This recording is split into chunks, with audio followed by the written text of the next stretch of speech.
Welcome to the latest episode of Authenticated with your host, Kate McLeod. I am intrigued by people. People watching, I love. People learning, that's where I'm insatiably curious. I'm interested in the why and how of the creative mind's pattern of thinking, the subtext to the creative thinker, or in its more conscious and malleable form, the creative conscious. Because when you are so clear on yourself via the triad of consciousnesses, then you become reflective to others. Meeting yourself is an infectious practice because what feels good is infectious and something I think we could all use a good dose of. So join me in conversations with a diverse arsenal of creative thinkers, from artists to entrepreneurs to serial thinkers ready to optimize their creative conscious. With me, self-made and self-proclaimed creative entrepreneur. Sounds hot, right? Lindsey Mango, welcome to the podcast.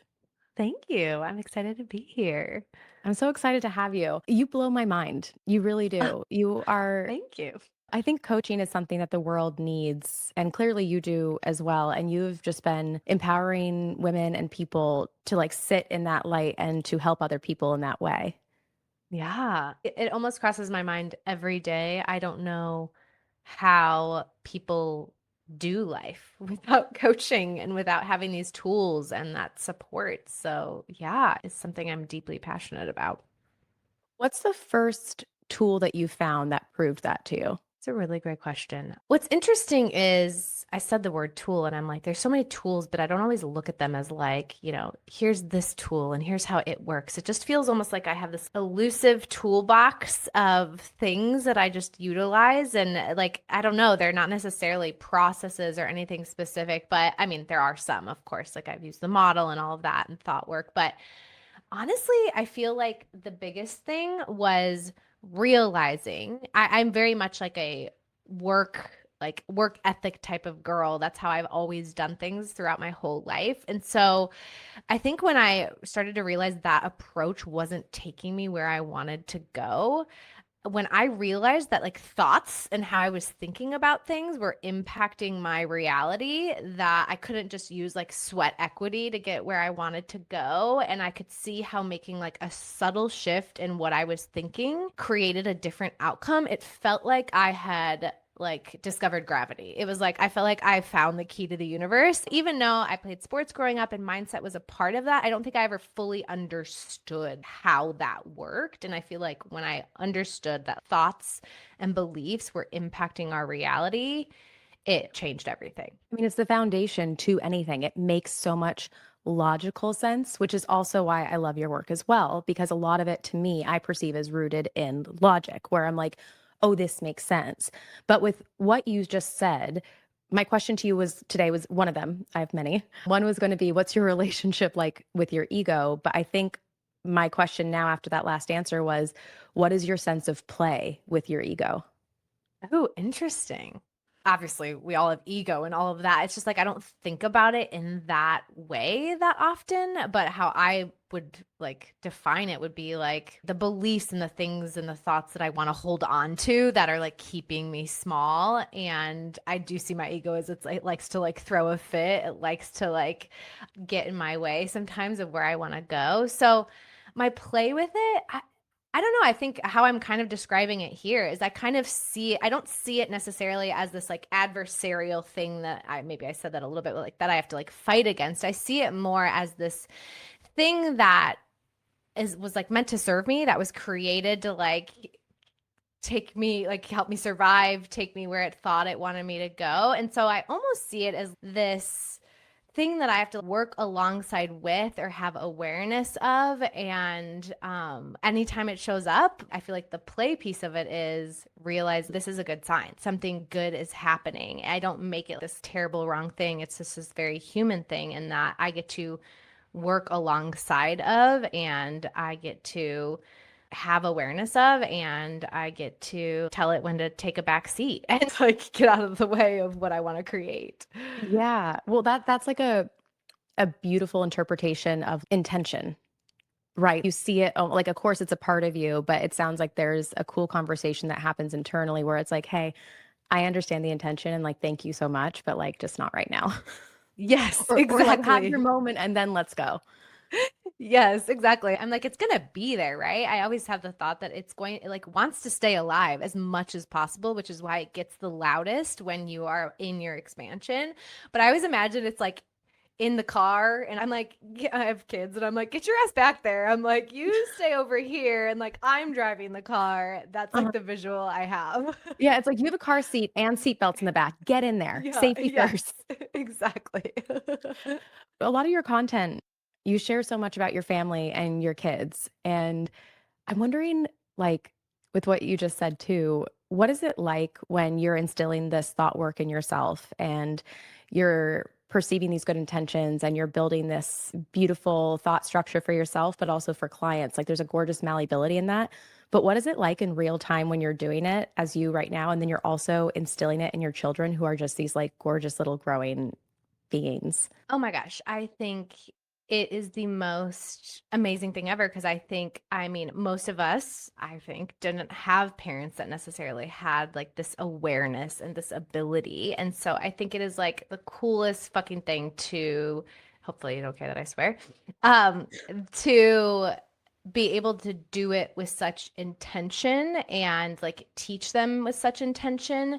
And I mean, they're still very, very young, but I already like see the impact of it. And I think one of the most powerful thoughts that I have is that my number one job is to do the work on myself because who I am as a mom and as a human is going to be the biggest influencer and an impactor in how they see themselves and how they see thought work and how they see intention.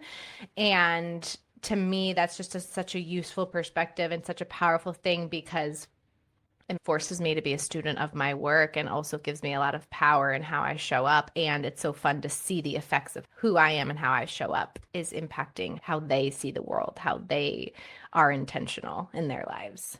Yeah, one of my mottos is be so clear on yourself that you become reflective to others. And Mm. that sounds very much like that because if you're not doing the work, why are we going to believe you?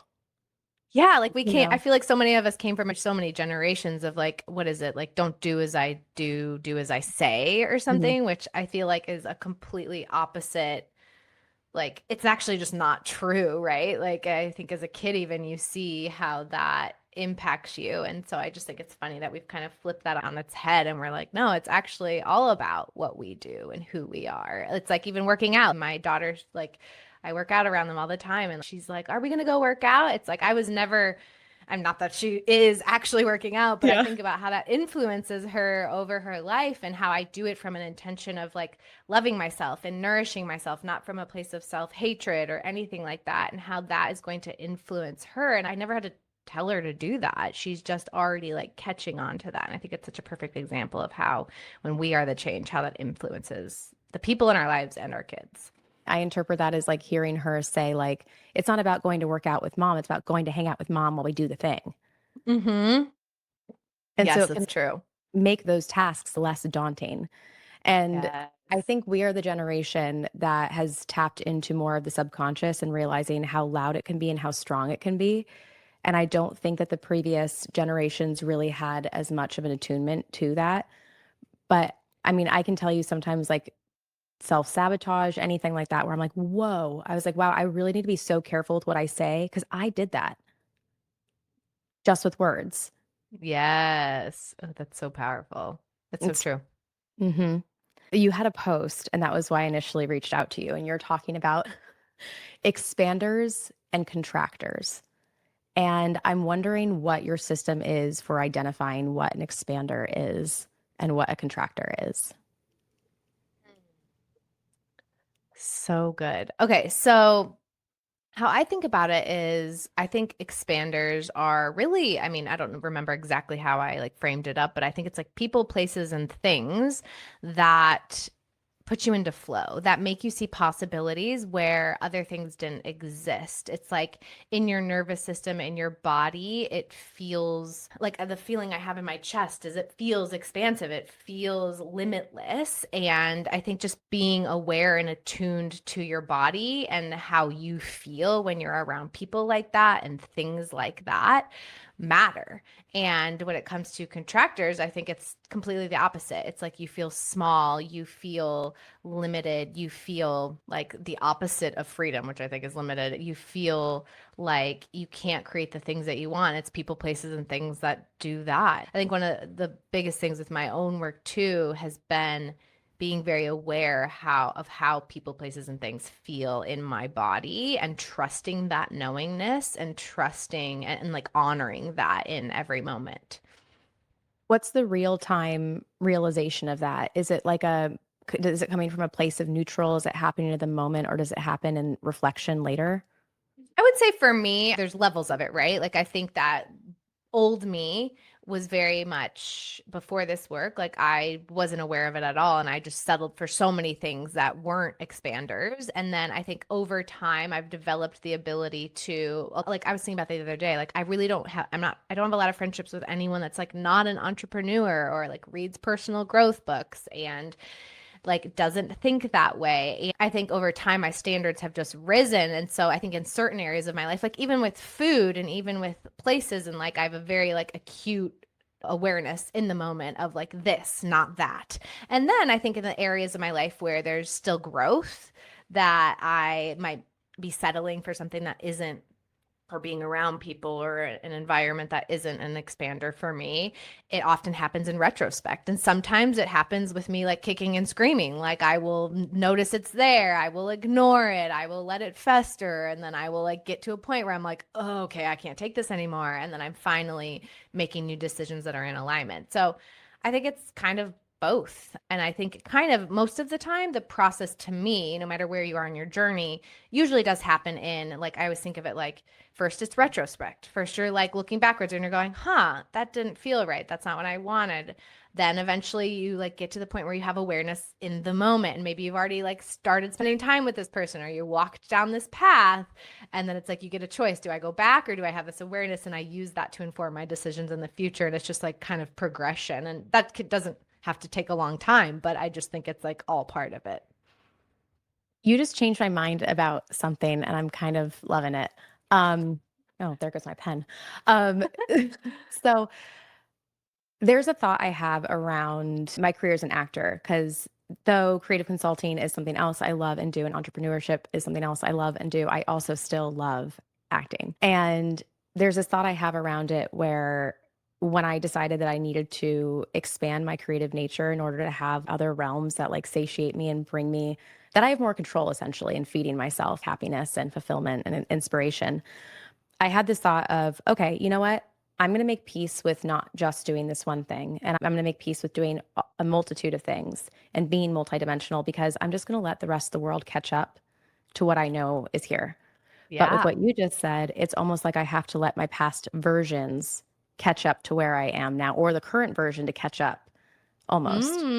Interesting. Ooh, that's so good. So what does that Yeah, mean? it's like it just feels very three-dimensional. So I guess alive, essentially. Mm. Or do you write these things down, or do you talk to yourself, or how do you communicate with yourself about these things? It's a great question. I think the best way that I communicate with myself is through writing. I love to journal. I love to write my thoughts. I think that that doesn't always happen. Oftentimes I'm having conversations in my mind about things. I love Um, those. yes, a lot. But I would say the most potent way is just taking like intentional time to write. And I will say, like, I don't often go back in my journals. Like, I don't like, even if I save them, it's not something that I go back to over and over again, because I kind of have this belief, like, if something is truly earth shattering and life shifting, it like happens in a moment and you are different from that moment forward. So even though I have to learn things over and over again, and I sometimes it's like I experience the same growth edge over and over in new and different ways. I don't, yeah, I like might save it, but I really don't go back to it very often. But I love to write. Like that is where I do the most work. What is your relationship to your writing voice? Because like I usually think about how there's a difference, and something I Mm. consult on is that there's a difference between the writing voice, the thinking voice, and the speaking voice, because they all have different speeds. We have different relationships with them. So do you know why it's writing that you like? Great question. I would say actually, as you said that, I was like, I do speak because I have coaching, right? So I talk out Mhm. loud to someone Oh, too. So yeah. that's a huge component of it as well. I didn't really think about it like that. But you asked, why is it writing? Like, why does that feel impactful for Yeah, me? like, what's your relationship like with your writing voice? I feel like my relationship is one of neutrality and curiosity, and almost a little bit like, I like the word you used earlier, like a little bit of playfulness, where it's like when I'm writing, it's like I'm going on an adventure to like find something to grow, to like play around with and mull around with in my mind. It doesn't feel like there's a whole lot of attachment to what comes out. It even happens when I'm like writing content, when I'm in flow. It's just like I don't have a lot of stipulations typically around what it's supposed to, especially when I'm doing it for the purpose of growth. It's like there, it doesn't have to look any sort of way. And so I just allow it to flow out of me. So I just think it's kind of like this dance where I have no expectations, and curiosity and play is kind of driving the car there. I use curiosity as a substitute for a lot of other things I don't have. Like when I don't have patience, I will decide in that moment I'm just going to be curious, and that will lend patience to me because Yeah, I I can't love that. sometimes. That's so good. I have to use that a Um, lot with my kids. No, I'm kidding. I love being around them. so when you find like a new desire and you find something new, like you're in this state of playfulness and you're like, oh, that, you take off the blinders of what that is and you want to go after that. How do you habitualize or do you habitualize going after that new thing that's exciting you? You mean habitualize like the process, or the habitualize like finding those desires and like I guess moving both. forward on them? I think that at some point in my journey, I've kind of just like made a commitment to growth. So I almost feel like there's just like overwhelming sense of deep commitment to myself and who I'm here to be and who I want to be and what I'm here to create. And so I feel like just having that foundational like commitment to what I want, it kind of, the habit kind of comes from it. Doesn't mean that it always looks the same or is like some weeks look more committed or like look a different way than others. I think because one of my foundational beliefs is that I'm here to leave everything that I have on the field of life. And I think that is just such a core like driver of me, that the habits just kind of come as a byproduct of that. Like I'm never not learning, I'm never not trying to go after a new desire, I'm never not thinking about it. And again, sure, some weeks ebb and flow and look different than others, but it's never not top of mind for me. I think like habitualizing how I find the desires, I mean, obviously a lot of it comes from that. I think having coaches and having leaders and having friendships where there's conversations like this are consistently happening.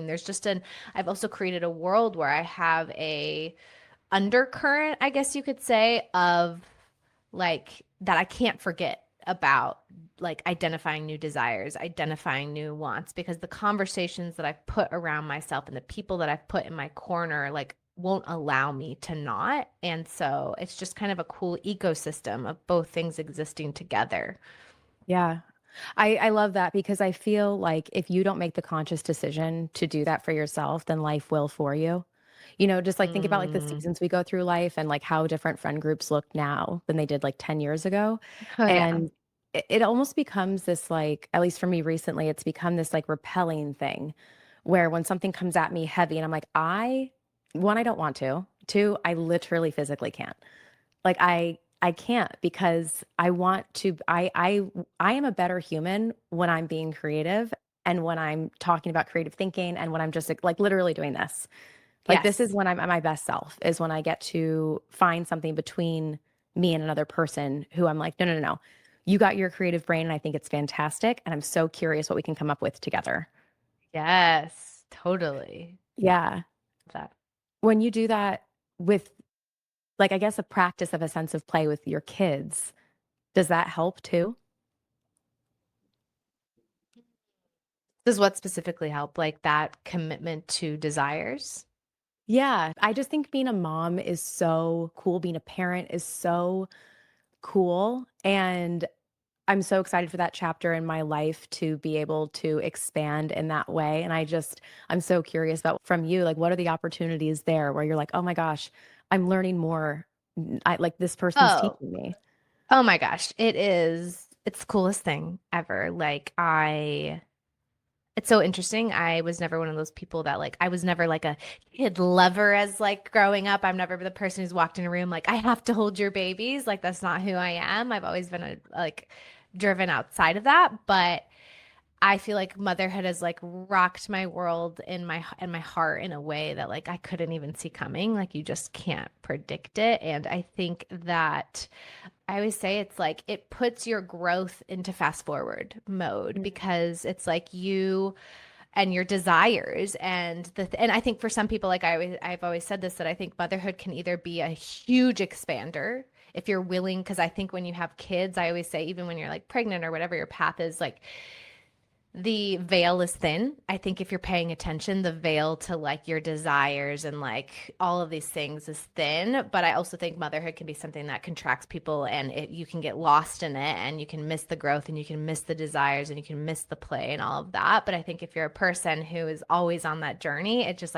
puts it in fast forward where you're now not only managing your own desires but you're managing the desires that you have as a mom and you're managing the desires of your kids and the play of that and you're also managing a whole new story that you don't realize might be there of beliefs and things that people have projected onto what motherhood needs to look like and the limitations and all of that. So I think I don't know if I'm answering your question, but I think that it's just always bringing up new and different things for me as a human in my own I was a kid once, right? And what maybe I didn't get that they do get or what I want to give to them that I never got or how to continue to foster their play and their creativity and be really intentional about that. So I don't know, I just I've said it's I feel like it either shrinks you down if you're not aware of it or it just reveals who you really are and gives you the opportunity and grow in ways that you never really saw coming. I listened to one of your podcast episodes this week and you said that logic, like any path will work. And the thought I had after that was, does logic always lead to success? I think it depends on how you define it. I think that for some people who want a logical life, who want logical things, then yeah. I think for a lot of us that I don't think logic will take us to where we want to go. And I think whenever I say that, what I mean is that I love the idea that all paths work, which means that we have the ability to choose the path that we want to go. And so if logic feels expansive to someone, if that feels good, if that feels like the path they want to go, then maybe, right? But for the rest of us, probably Yeah. not. Because I think logic is so relative, right? I make a business decision and it didn't turn out the way I wanted to. Well, it's not that I was wrong about that. I may have been confused, but I wasn't wrong in the moment. Or I may have been wrong, but I wasn't confused. When things make sense to me, that is a force that can just propel me forward. And so I love the idea that you're going to get there. I Yes. just believe that fundamentally. And if you just decide that, I think the relative logic kind of surfaces between you and there. Yeah, I definitely don't think that there's not a place for logic. I just think that logic is so much more fun when it is in retrospect or when you make an aligned decision and then you go, oh, that was also so logical. That makes so much sense. But oftentimes, the logic isn't there until it's hindsight. I would say some of my best business decisions have felt like they don't really make logical sense on the front face of it. But then when I allow my desires and alignment to guide my decision making and I allow that to unfold, looking backwards, I'm always like, that made so much sense. It feels like that's where logic exists for me, at least. Yeah. Well, almost like intuition is faster than logic. Yes. Yeah. That's The a good way to logic will put it. catch up to it. In the theme of the question, like the chicken or the egg, was it the confidence in your intuition first or the confidence after you followed your intuition, saw the results, and you're like, oh, that. Like, was the decision ever, because I love that your intuition leads you. That's so creative and art and like inherently artistic and creative. Like, it, does that make sense? Yeah, like Yeah. at the beginning is kind of what I'm thinking, like where Mhm. when I started all of this. If I had to choose, I think it was intuition that guided me first and then following it that then created confidence, and it becomes kind of like a ripple effect and momentum because when I look back at my journey, I think deep down, I always had this sense. I always had this intuitive knowing that I was meant for bigger things, that I was just Mhm. scratching the surface of my potential.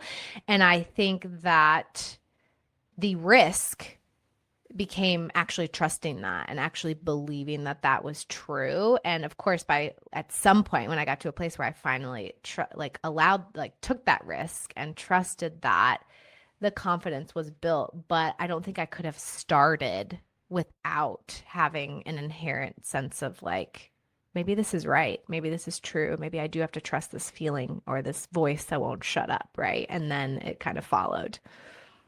Would you say that voice is like the divine calling, or what do you think that is?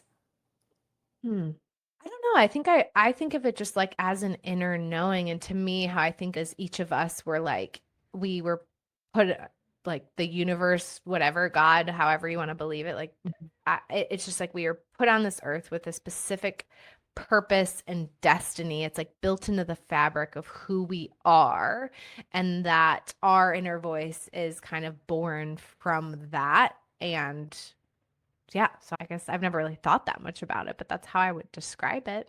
Yeah, I think for myself, I think about it a lot because I always had this confidence, like even as a kid. I was like, oh, I'm going to do this. And every single idea I would say out of my mouth, like, oh, it was happening. And it would. Like, I have a whole arsenal of ridiculous schemes that I came up with to get what I wanted. But I was like, So no, cool.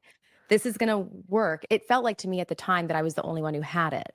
But I think everybody Mm, has it to some degree. It's just up to them whether or not they allow themselves to lean into it. I agree. I think everybody has it. I daydream about a world where everyone is following their aligned desires. And my thought sometimes is like, would we have workers to do some of the jobs that we need? But I actually do have this belief that the ecosystem of like the world would come to like be rebalanced if everybody was trusting like what that inner voice was saying. And I think for some people it's just using the word the veil again, but it's like the veil is thinner. There is like a deeper knowingness and a trust in that or awareness, whereas for other people they feel so disconnected from it that they just don't know it's there. They don't hear it. Mm. What would you say are the three top things that cultivate being able to listen to that and then believe what you hear? I work with people who oftentimes feel a disconnect. It's like they know they want something bigger, but they feel like they don't know even what their desires are or what their intuition is often saying. And the example, the first thing I always use as an example or really like an analogy of imagine if a kid came to a parent or came to a trusted adult over and over and over again with a desire or with something that they really deeply wanted that was meaningful to them. And every time they came, they were shut down.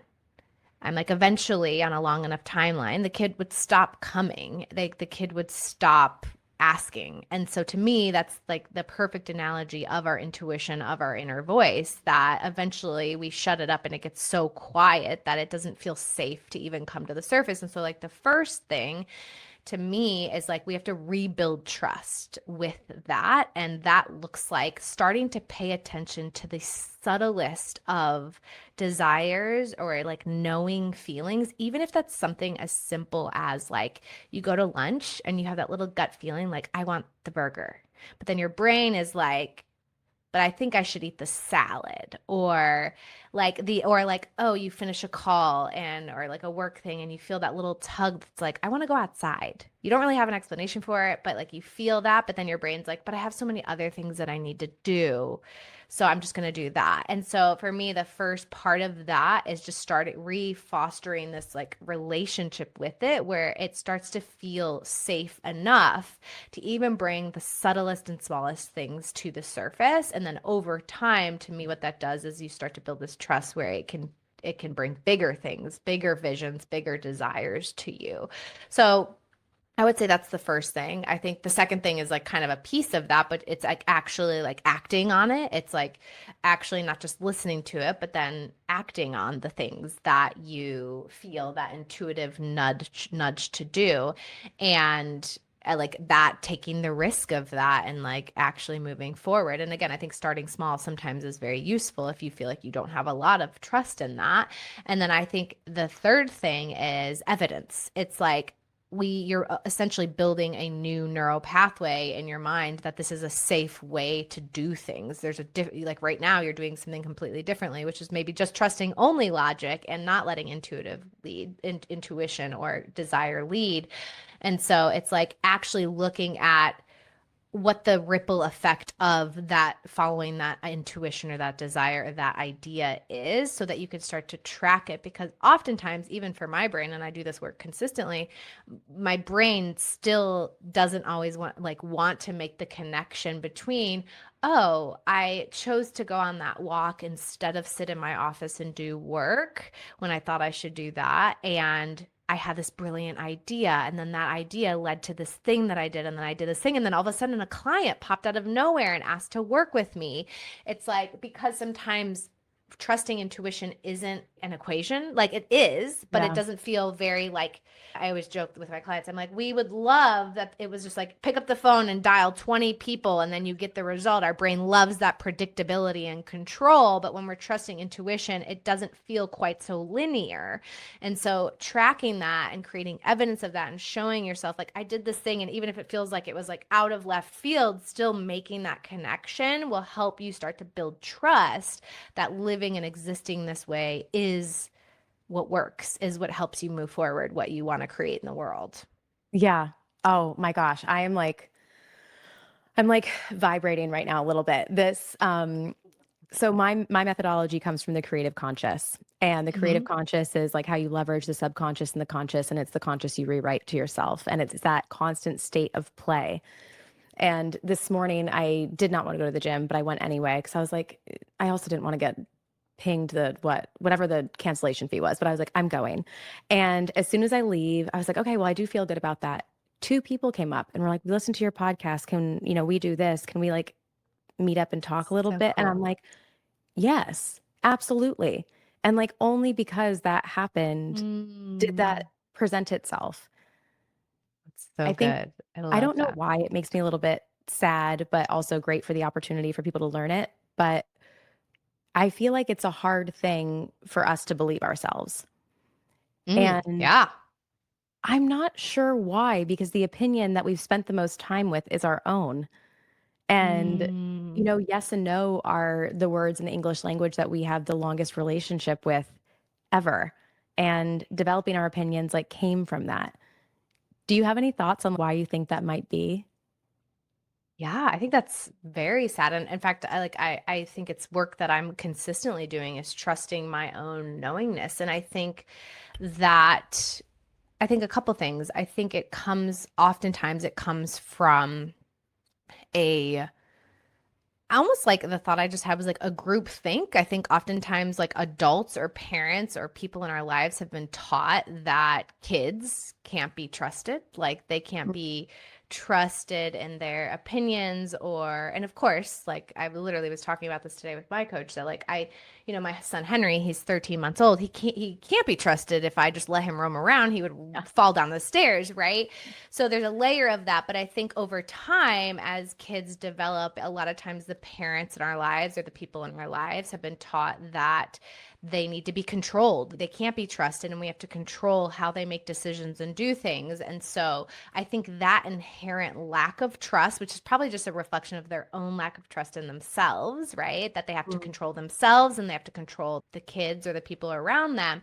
It creates a lack of trust within the kids. And then we just grow up in a world not believing that what we want is safe and is okay. And then I think like expanding that outward into the world where if something's being controlled or if something you desire is be like made to be wrong, that just grows this inherent lack of trust within ourselves. And for me, it's been like a lifelong work of like rebuilding that and Yeah. believing that.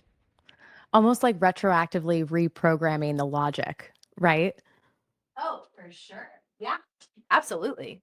Yeah. Which is, I think my relationship with my definition of logic is changing quite rapidly at the moment with you, which is really, really fun. Good. I like it. I wanted to talk to you about energy Mm. and the momentum of energy and how you sustain your momentum of energy doing so many things and being different things to a lot of different people. It's a practice, literally. I'm sometimes failing at it. Like, I think the biggest thing, like, literally, this week is a great example. Our nanny, she's getting married this week. Eva was sick last week and she didn't want to, rightfully so, didn't want to get sick. She was here like a half day and I was like, oh, please don't get sick for your wedding. But then she ended up getting sick. And so now she's sick this week. So now we're on like week 2 of no childcare. And then she won't be here next week either. And so this week has been a breeding ground for not having my energy be the priority and like has tested me and given me so many opportunities because I wear so many different hats all day for so many different people. And so I think honestly, the biggest thing for me isn't that I'm definitely not doing it right all the time and I'm learning and growing, but the thing I have to come back to and remember is that it's energy over everything. Because when I forget that, I start to get drained. I stop protecting that energy. I stop making decisions that align with that and I become depleted. And then when I'm depleted, I have so much less to create. I have so much less to give. I have so much less to give my kids, to give myself, to give my marriage. And so I just think it's like constantly coming back to that truth when I forget and then making sure I'm making decisions that align with that, which this is a great example. After like a week and a half of no childcare and switching off things with my husband throughout the day while we're both working in our businesses, we were like, we had an idea. We were like, what if we had the kids go to your like stepmother-in-law's house and she took them for a couple of days and now we woke up this morning and we feel so energized. No, none of the kids are here, right? So it's like, but had we not had the realization that energetically how we were feeling and how we were showing up was critical and it needs to be one of the like the priority to be taken care of, then we probably wouldn't have made that decision and would have just kind of, and I don't want to say being with my kids is like suffering through it, but when you're depleted and just like being like, I have to do this, it does become, you start to suffer through it, which is why energy is so important, because without that, then you are just suffering through life and all the things that you're doing. And that just sounds like you have to pivot in the moment. New information. Constantly. That is the thing that I think was unexpected for me with parenting is there like you are pivoting every single moment of every single day and figuring out stuff like when before there was a lot that was in your control about how your day goes all of the time, right? So Mhm. it's been an amazing opportunity to rebuild that belief. And I think with being a mom, I think sometimes there's a whole, I kind of thought because of this work that I wouldn't have any of those like limited thinkings, but it's interesting how it like sneaks in, right? Like the beliefs around motherhood and all of that. And so that's been also like just a new level of like remembering my energy is the most important thing that I have to offer every single person and it needs to come first. I mean, how else are you going to share yourself? And if that's the mission, to leave it all on the playing field for everybody else to benefit from, like you need to. Mhm. Exactly. What does authenticity mean to you? I think I mean, the thought I had was being the person that you are when like nobody is watching. I think it's telling the truth, like saying the things that you think that people won't want to hear or won't agree with and still doing it anyway. I think it's allowing yourself to be seen for who you really are and your desires. I think that's like such a key component of it is like honoring that and not making yourself wrong for that is I think how you live the most authentically. I think the only way to not live authentically is not to follow like intuition, not to believe who you are, not to believe yourself, not to believe how you can impact the world because we're all here on a mission. Mhm. I Everyone love has that. one. And like, you know, I always want to see my positive impact places. And I always want to be positively impacted. And I think with friends, family, work, relationships, anything, I need to, especially as a creative, I need to benefit from this relationship too. I want you to benefit because like the Yes. ROI of time, of energy, like it has to be a flowing life cycle, because if not, then it's not sustainable. And it's not like an active thing that you can do more things with. Mhm. That's so good. I love that. Yeah. Thank you so, so much for your time today. I can't believe Yeah. time flew. It felt so natural. I know. You said that. I was like, wait, what? Oh my Right? gosh. Yeah. You're welcome. I'm so grateful. Thank you. Tell me and tell listeners, where can you be found? What's exciting for you right now? What do you want people to follow along for?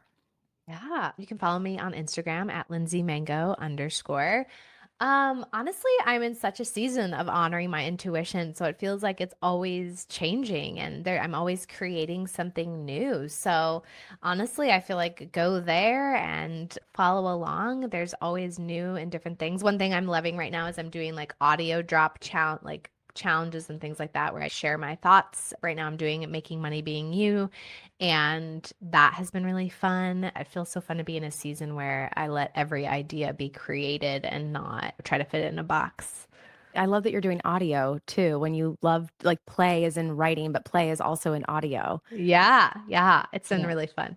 And I bet the level of authenticity that gets captured in you in a real moment is like wild to even listen back to. Oh my gosh, I've gotten so much feedback too because again, with my kids, I've been like so involved and I mean, I'm always involved, but we've had no childcare. So like I'm taking them on a walk and they're talking and they're, doing things and they're kicking each other. It's like, and I've allowed myself to like parent while I'm still dropping an audio and like do things. And it's been fun to hear the feedback of so many people. And again, I don't just coach moms. I have so many clients who aren't, but just like they're like to have their experience be, oh wow, like you're giving me such permission or to do it this way, to be this way, to exist this way, to not have to let it be perfect, to not let it have to be this way. And so that's been a really cool experience.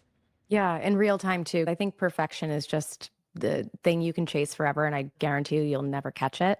Yes, that's And so also, it's true. not relatable. No one's going to Yes, catch it. And exactly. I can just tell how positively you're impacting so many people. And I just love that Mm. you've dove in headfirst into a pond, and just the ripples are everywhere and just impacting so many people in all the different ways you show up. I think Thank it's you. really That means a magical. lot. Yeah, Thank you of so course. much. Thank you so much for coming on. And I hope I get to Thank see you you. soon. Thank you. Me too. Thanks. Yay. Awesome. Thank So you. good. And that's the latest. I'm honored to have been part of your thinking sphere today. Feel free to share, like, and subscribe on this platform, or follow and participate on any of my social media platforms.